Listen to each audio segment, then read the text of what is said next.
Student welcome to our news channel. तो पिला माने तुम मानकर रिजल्ट बाहर खूब शीघ्र आ मात्र 7-8 दिन रहा। तो तापर प्लस टू पर जो पिला माने पास करी भल मार्क रखी जो माने पास करेंगे से प्लस टू पर कौन करेंगे से मु गोटे वीडियो आनी कि तुम मानक प्लस टू पर कौन कर। एटा हूँ इम्पोर्टाट वीडियो आपको जमा भी स्किप करें फास्ट रु लास्ट जाए निश्चय देखिए ना। तुम मानक प्राय पिला तो प्लस टू पर कौन करती ना प्लस थ्री प्रथम रहा कौन ना प्लस थ्री करती। तो अन्य भी किसी पिला अच्छा प्लस थ्री जा बीसीए से एका बागिया पाठ किसी ना सी भी 3 वर्ष सी भी 3 वर्ष कारण कौन ना प्लस थ्री सबू पिला जो प्लस टू करती से प्लस थ्री थाए से कॉलेज आवेलेबल थाए किंतु बीसीए जोटा सेटा कटक भुवनेश्वर प्रायतः थाए आउ कौटी कॉलेज रे बीसीए नहीं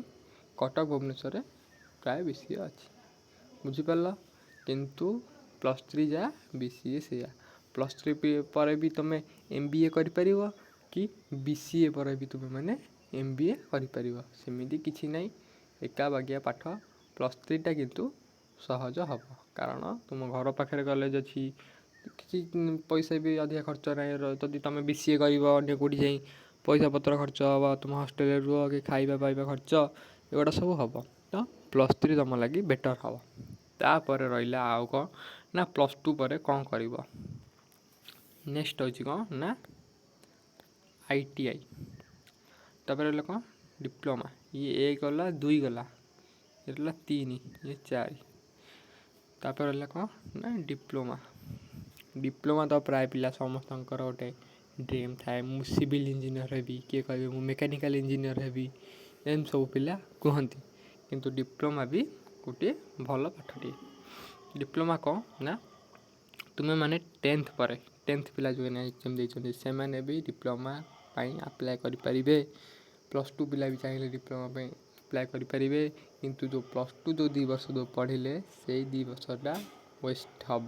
कारण कौन ना प्लस टू सहित डिप्लोमार प्लस टू माने कहले प्लस टू आर्ट्स सहित डिप्लोमार किसी कनेक्शन ना बुझीपार। तो जदि तुम प्लस टू रे जदि साइंस कर साइंस जदि कर तुमको डिप्लोमा करा माने डिप्लोमा दरकार न था डायरेक्ट बीटेक कर 2 वर्ष यही हूँ फैसिलिटी साइंस पिला रही। आउ प्लस टू जेहेतु कर तुम मैंने मूलू प्रथम रू तुम मानक डिप्लोमा करने को पड़ो ना सेमती हम। नेक्स्ट रहा कौन ना आईटीआई कौन ना आईटीआई भी गोटे से टेक्निकल लाइन पाठ जदि तुम मैंने आईटीआई कर आईटीआई हूँ 2 वर्ष डिप्लोमा हूँ 3 वर्ष तो तुम आईटीआई जदि 2 वर्ष कर डिप्लोमा तुमको वर्षे कि 2 वर्ष करने को पड़ो है। आईटीआई रे तुम मानक 2 वर्ष आ डिप्लोमा 2 वर्ष टोटाली 4 वर्ष ये हूँ कथा। आईटीआई जगह कौन पाठ शिखी तादू वर्षे माइनस हम डिप्लोमा किंतु जो मैंने 10th परीक्षा रे पास होती भल नंबर रखते से डिप्लोमा अप्लाई करेंगे जदि के डिप्लोमा पढ़ा चाहते प्लस टू पढ़ुनी आर्ट्स जदि प्लस टू पढ़े आर्ट्स ने तुम मैंने साइंस पाइब ताले साइंस पढ़ो है। साइंस पढ़ा द्वारा तुम कौन ना डिप्लोमा कर डायरेक्ट बीटेक कर ये हूँ प्लस पॉइंट तार रही। आउ जदि तुम मैंने प्लस टू आर्ट्स नब ताले प्लस टू आर्ट्स पर प्लस थ्री कि बीसीए ये सब मन लाइन जापर तुम इच्छा जब तुम आईटीआई करा चाहो आईटीआई कर किसी ना किंतु प्लस टू 10th पर तुम मैंने जब डिप्लोमा पढ़ जब टेक्निकल लाइन जबार अच्छी इंजीनियरिंग लाइन जबार अच्छी ताहले तुम मैंने प्लस टू जो 10th पर तुम मैंने डिप्लोमा को चूज कर यही हूँ कथा। किंतु तुम मैंने जो पिला भी अच्छा जो मैंने आर्ट्स पढ़ा को इच्छुक अच्छा आर्ट्स भी गोटे पाठ मु भी आर्ट्स पढ़ी आर्ट्स विषय भल पाठटे आर्ट्स कि भावे आर्ट्स गोटे तल पाठ कि उच्च नुहे नीच रोचे आर्ट्स सेमती किसी नुहे आर्ट्स बहुत पिला पढ़ती तापर ITI कथा ITI तो 2 वर्ष तुमने सब जानथिबो +2 पर तुम मानक जोटा बेटर हम जोटा भल हम प्राय पिला +3 पढ़े प्राय पिला डिप्लोमा करेंगे प्राय पिला ITI करेंगे आउ को प्राय पिला अलग अलग लाइन जाइए LLB जमी रहा होटेल मैनेजमेंट है ग्राफिक डिजाइनर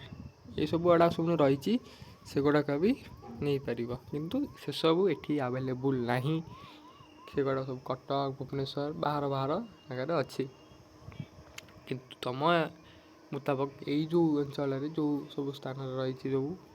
कॉलेज से +3 अच्छी ITI मिल डिप्लोमा मिल बुझिपार किंतु तुमको जोटा भल लगे तुम गार्डियन जहाँ कहते भल हम जोटा बड़ लोक थे से गोटा ही तुम नब आड़ू साड़ू कथा पूरे कि नबनी तुमको जोटा इच्छा हो तुम कौ लाइन में सफल हम है से अनुजाई तुम मैंने चूज कर बुझिपार तो आज विषय सेक्शन या थिला भिडियोटी जदि तुम मानक भल लगे ताहले लाइक करिवो शेयर करिवो सब्सक्राइब करिवो तो पिला माने आज विषय वस्तु या थिला आउ जदि मन किसी डाउट अच्छी कमेंट माध्यम जन सब डाउट मु क्लियर करदेवी